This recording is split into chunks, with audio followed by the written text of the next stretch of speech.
We met again beneath the glass chandeliers of the Kingwell Foundation Gala, years after he left. I had wondered in those salt-soaked nights when the world pressed in on my fragile ribs, whether I would ever have the chance to face him, not as the trembling, abandoned girl he discarded, but as the woman I had become. Tonight, fate choreographed our collision. He caught sight of me across the marble expanse, a whiskey glass pausing halfway to his lips. Recognition etched itself on his face. Disbelief, confusion, then the slow, mortifying bloom of regret. I traced every shift in his expression, storing it away as if it were a rare jewel. How fitting, I thought, that I should stand here now, draped in midnight silk, diamonds at my ears, the heavy signet ring of my mother's family at my finger, its surface cold and sure against my skin. I had worked for this. My nights spent balancing ledgers by candlelight, my mornings negotiating with men who thought poverty and pregnancy weakened a woman. I had survived, and I had thrived. "Excuse me, Miss Bennet, the board is waiting," murmured a junior aide, eyes bright with awe. She looked at me as if I were a star in a dark sky. He moved closer, uncertain in the way a man becomes when the floor beneath him no longer feels steady. My heart gave a tight, private shudder, old injuries twisting beneath my ribs. The memory of that day, white sky, his back retreating down the cracked sidewalk, my hands trembling over a swelling belly, rose sharp as vinegar. I almost pitied him, standing there in a suit that fit him poorly, the expensive tie not quite hiding the desperation in his eyes. He cleared his throat. "Evelyn?" His voice was softer than I remembered. That, at least, had not changed, the way he faltered in the presence of true strength.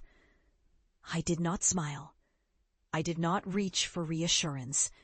Instead, I turned slightly so the overhead lights caught the angles of my face, the deliberate elegance of my posture.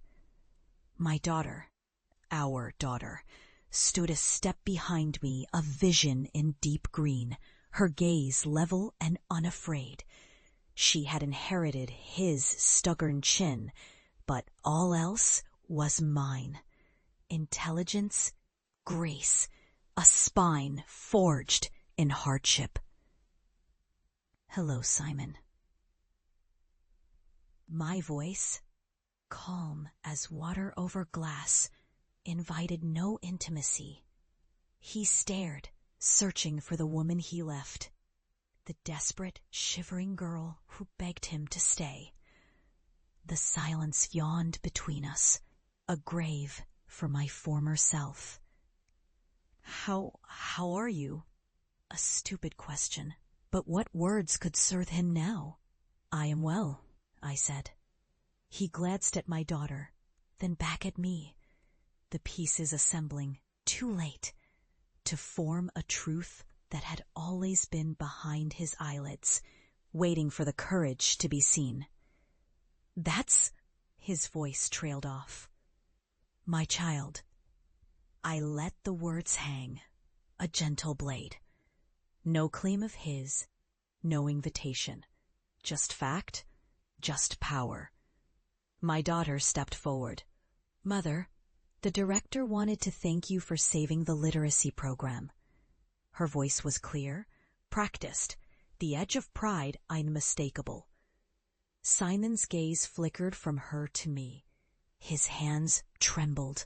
He said, a whisper only for me. "I know you didn't," I replied. I held his gaze, steady and unflinching, my pain a distant echo. The wound had scarred over, and scars are tougher than skin. He tried for bravado. "You've done well for yourself, Evelyn. I always knew you were resourceful." A small, almost pitying smile touched my lips.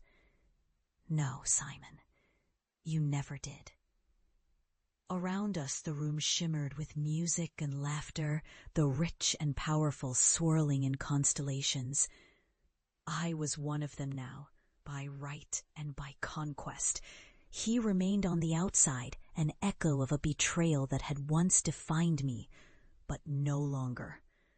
I remembered every humiliation, counting coins for groceries, enduring stares from neighbors, reading bedtime stories by the blue glow of a borrowed phone.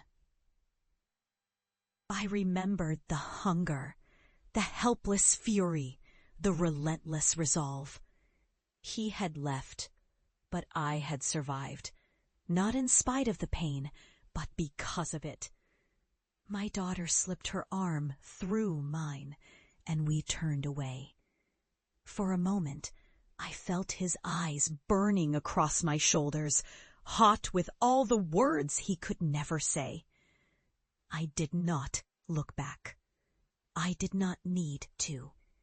Tonight, beneath the chandeliers and the gaze of the world, I reclaimed myself. There was no confrontation, no grand revenge, just the cold, gleaming fact of my existence, powerful and whole, while he was left in the ruins of his own choices. Outside, the evening pressed velvet dark against the windows.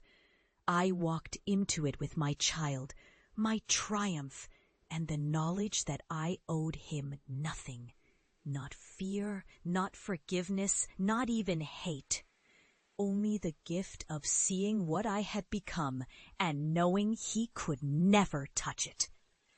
The sweetest justice, I realized, is living so well that your absence becomes their own undoing.